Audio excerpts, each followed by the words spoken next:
Just to let you know, guys, this is going to be a spoiler review, so if you haven't seen it yet, press pause, go watch the film, and I'll give you 5 seconds to pause it.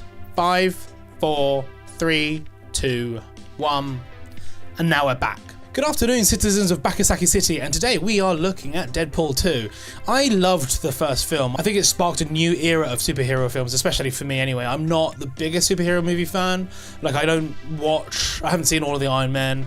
I don't like all of the Iron Men, and I think the formula's kind of gotten a bit stale. So for me, this film and Logan was a really like refreshing take on these films. And I think Deadpool 1 was so funny, it was so self-referential, it really chimed with audiences and they saw comic book movies, and especially for like the comic book audience, there was a lot of little tidbits and nods that I think people who knew about it, I'm not one of those people, but they really enjoyed. So there was a lot to get from Deadpool. It felt very much like an independent film. It was very clear that Ryan Reynolds was personally pushing it very hard, and they had a much smaller budget, and so they kind of felt very plucky. I think the big fight scene that you see in the trailer on the bridge takes up most of the film, and I feel like that was both for story reasons, but also pragmatically speaking, you're saving a lot of money by revolving around that scene quite a lot. I think it's a very clever thing to do. If you look at films like Avengers or Thor Ragnarok, they didn't just stay in one place for the story over and over again. You know, they had the budget to just travel and do these big crazy things. So with Deadpool 2, we see that they've got a bigger budget now,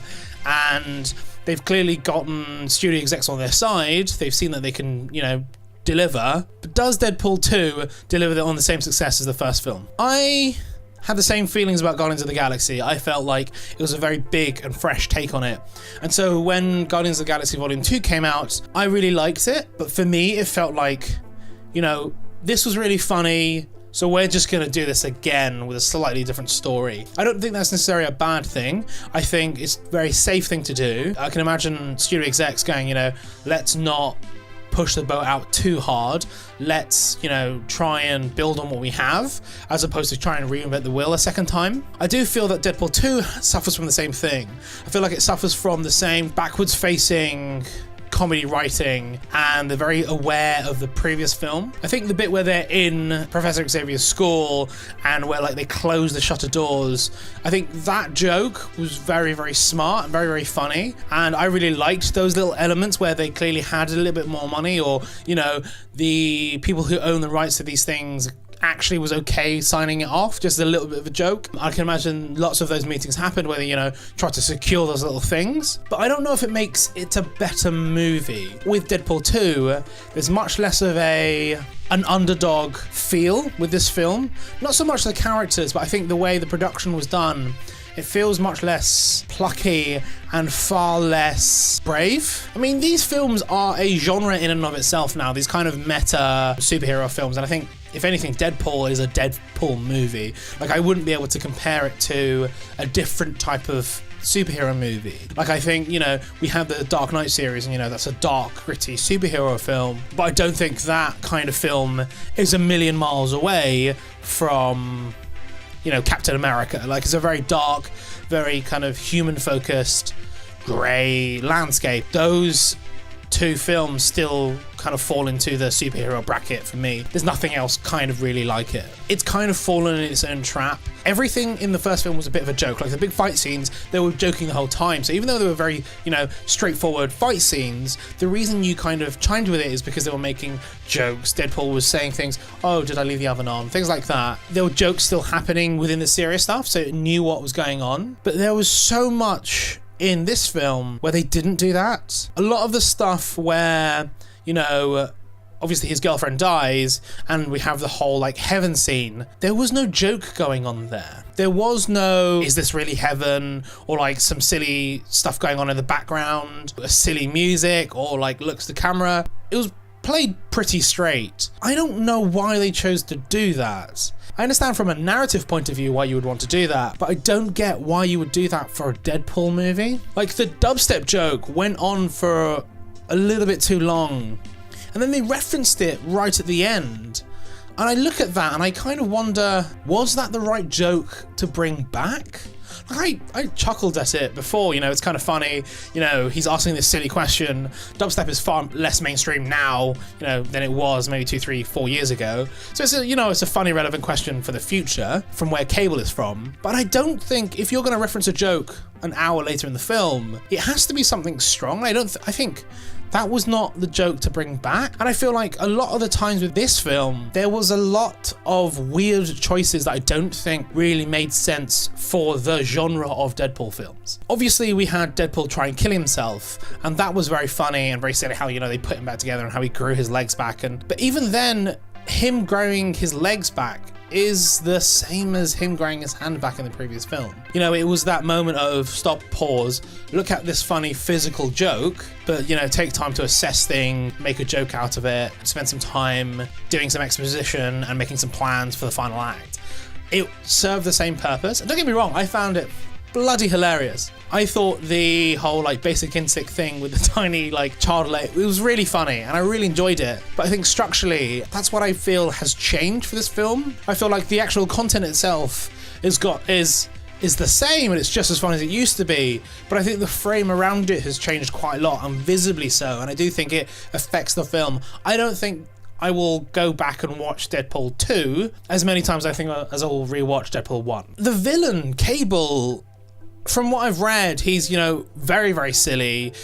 He's a bit, I mean, I do like the Starscream, I think his name is, in the X-Force. Firstly, I thought the X-Force thing was absolutely hilarious, great fun. Domino absolutely needs her own film. I want Steve to have his own film. I really liked that whole section. And I also really liked the post-credit scene, you know, where they kind of rewrite everything. Cable was too straight. He was just, okay, he engaged Deadpool in a way. He was still a baddie. It's just that he made 1 or 2 jokes and then turned at the end of the film.